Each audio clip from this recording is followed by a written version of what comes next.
silhouettes inhabituelles sous le ciel de Provence. Pour mener à bien la construction du TGV Méditerranée, la SNCF, à court de locomotives diesel, a fait appel à la rescousse aux chemins de fer britanniques.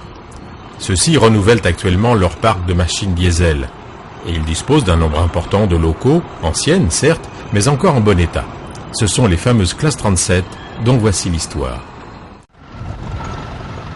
Comme la plupart des réseaux européens, les British Railways ont commencé leur reconversion à la traction diesel dans les années 50. Pour cela, ils ont commandé à l'industrie britannique différents types de locomotives, dont les fameuses CC du type 3, devenues ensuite les classes 37.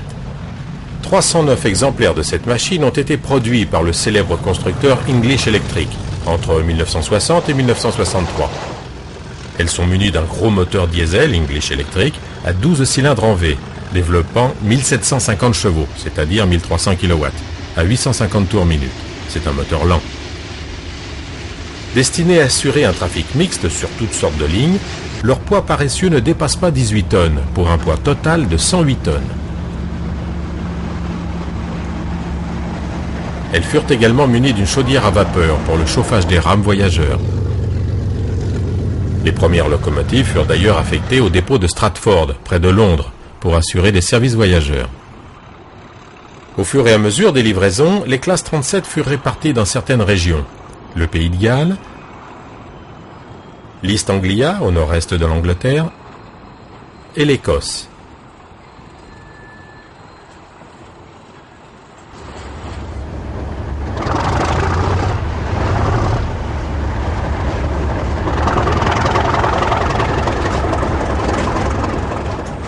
On les voit ici en tête de train de voyageurs dans la région de Blackpool, près de Liverpool, où elles empruntent le tracé des toutes premières lignes de chemin de fer d'Angleterre et même du monde.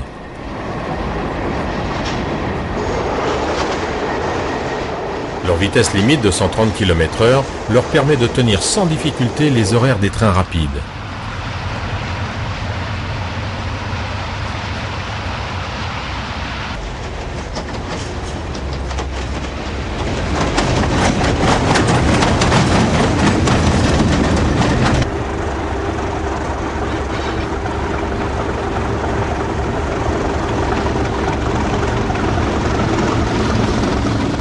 La grande majorité des services assurés par les classes 37 sont depuis toujours des trains de marchandises. Leur fiabilité et leur faible coût d'entretien leur ont permis de participer au maintien de nombreuses petites lignes, comme celle-ci sur la côte Est, où elles assurent la traction des trains de potasse et de sel sur de courtes distances.